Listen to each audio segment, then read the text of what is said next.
Super Bowl bubble. Now, you might be saying, there's a lot of changes in there. Well, here's why. Have you ever heard the expression, pretty good quarterbacks who should be ascending win championships? No. What you hear is a phrase that I invented at this point 2 years ago now, Josh. Defense wins championships. Okay. These are some of the best defensive teams, plus Vic Fangio's Eagles. So I gave them a fresh start. But I believe in all these teams' defense, plus a little quarterback. Now, you might be saying, Kevin, I went to NFL.com, and just like you did, and I hit points per game descending. And at number 12 was the Jets. Why aren't the Jets in there? Well, I replaced them with the Eagles. That's why. Because I believe in Vic Fangio, and I'm not. Wait, is this really just the 12 best defenses minus the Jets? No, because I added the Dolphins. I was going to say, what's the Dolphins argument? Because I like Mike McDaniel, and I love Tua.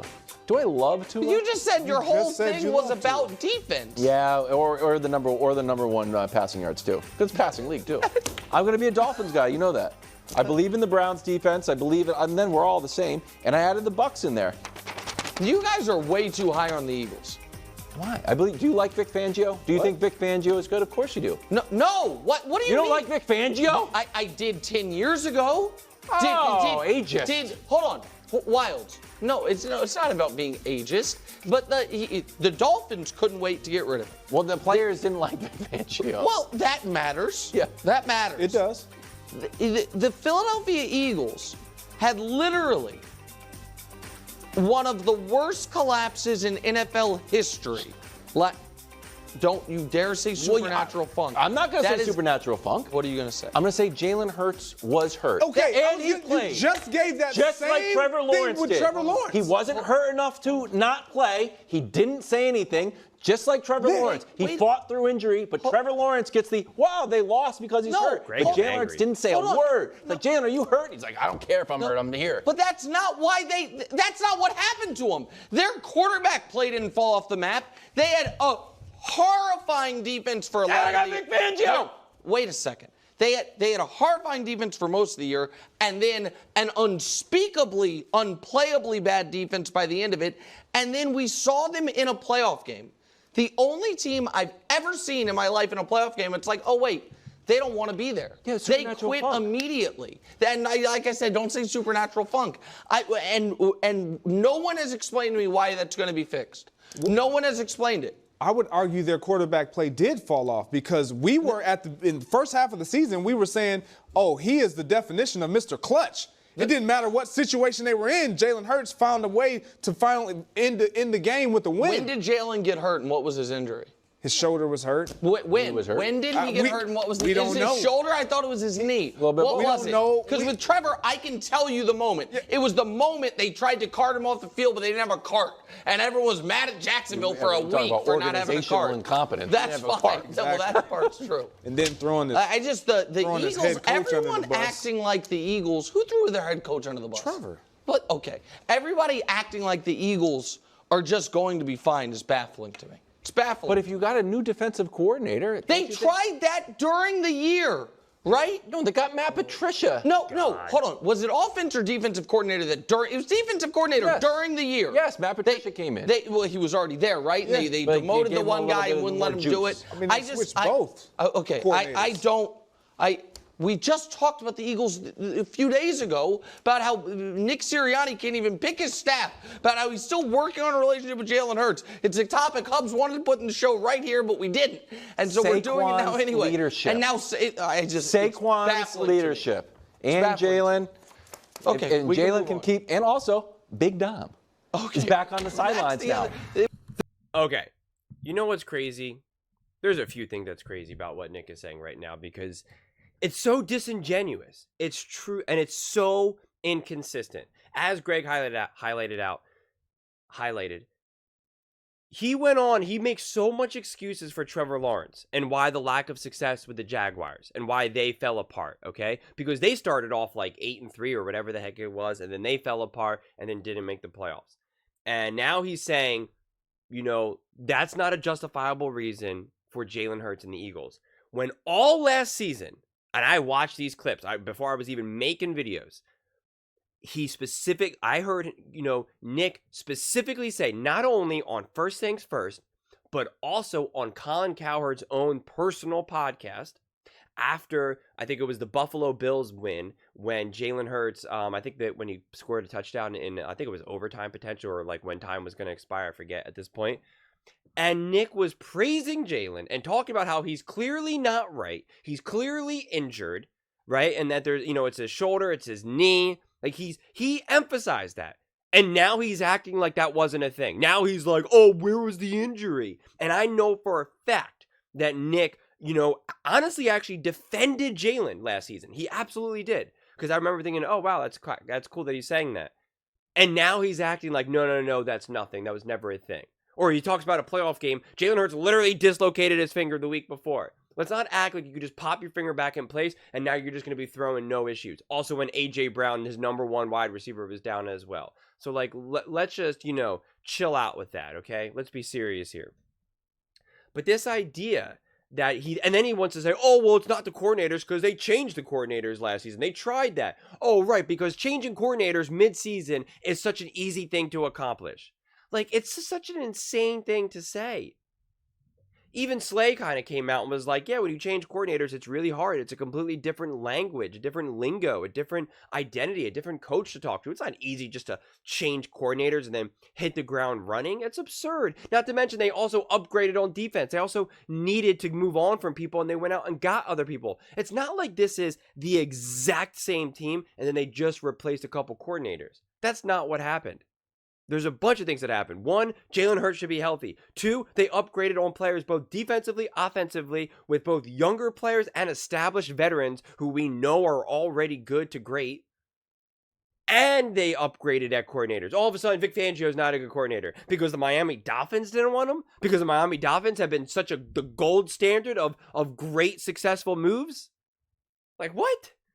What are we talking about here? What the heck have the Dolphins done in the last decade or so? We're going to use them as a barometer as to who's a good coach and who's not. Okay, sure. According to Nick, it's also a disaster that they signed Tua for all that amount of money. That it was a waste of money, that they should have never done that. Well, so then under that logic, that means the Miami Dolphins don't make good decisions. So moving on from Fangio was maybe not a good decision, right? You see how that logic works? So it just doesn't make sense. And then he's so low on Sequon Barkley. And as a subscriber put it out, Nitrab, not sure how to say your name. He said, he reminded me that Sequon Barkley was Nick's focal point for the Dallas Cowboys at the trade deadline last season. That he was saying that he would make a huge impact for the Dallas Cowboys. Now tell me, Nick is saying that Sequon Barkley is essentially average and only had one good season and will have no measurable impact for the Eagles, will not be an upgrade over Swift, and will not help the Eagles have a better offensive team. Now, please tell me, what's the difference between Sequon Barkley then now? Why for the Cowboys would Sequon Barkley be a huge difference maker and a huge boost and help them get to a Super Bowl, which, if you remember, Nick Wright said that the Dallas Cowboys were going to go to the Super Bowl. That was his prediction. That didn't work out too well. But I really want to know why Sequon Barkley would be great for the Dallas Cowboys and help them get to a Super Bowl. But with the Eagles, he's apparently just going to be hot trash. I would love to know. I actually know the answer. I can tell it to you guys right now. He likes the Dallas Cowboys, especially that fan base, and he does not like the Eagles. And since he likes to be on the side of the Dallas Cowboys fan base, you earn extra points when you rip the Eagles. This is how it goes. So it's just so inconsistent and honestly pretty frustrating because I just want to hear authentic views. I just want to hear authentic opinions about something, authentic analysis. And if you want to say that you think it's different for Trevor Lawrence because of injuries and whatnot, and why you afford him that and not Jalen Hurts, that's fine, but you have to establish why. You have to explain your why. You know what? I think Jalen Hurts was injured, but not that injured. Or some of the things that he was doing, I don't think his injuries would have contributed to that, right? Like, you can make those arguments if you want. I disagree with them, but you can make those arguments. Or you could say, I think Trevor Lawrence's injuries were more severe and it was too hard for him to overcome, and his roster is not good enough to overcome that, right? Like, you can make some arguments, but you have to justify why.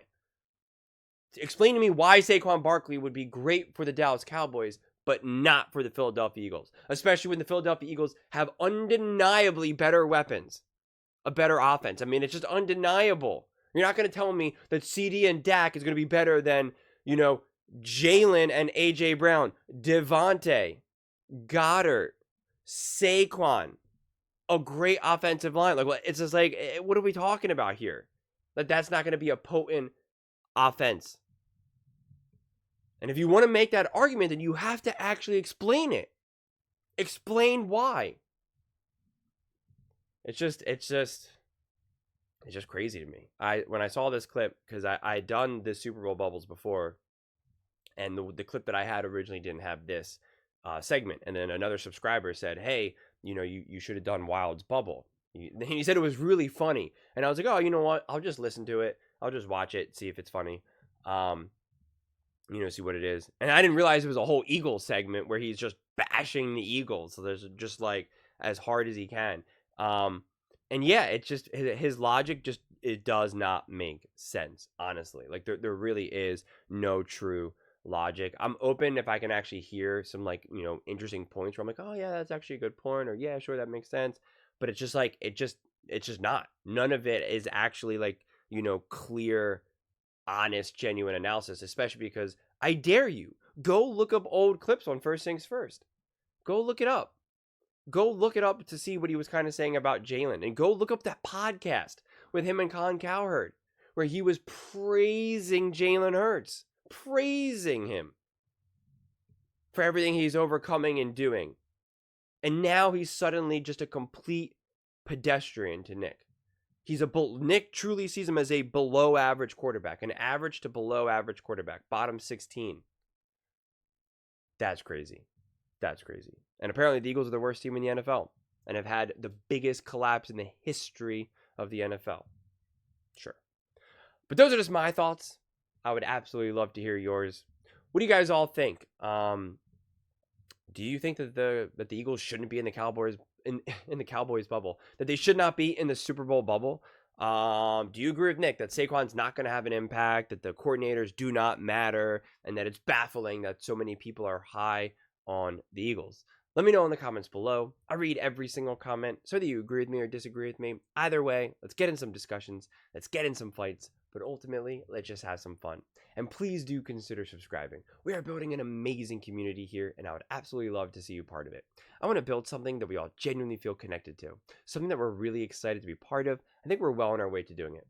And please don't forget to give this video a thumbs up, as it really does help with the visibility and the algorithm. Thank you so much, and see you next time.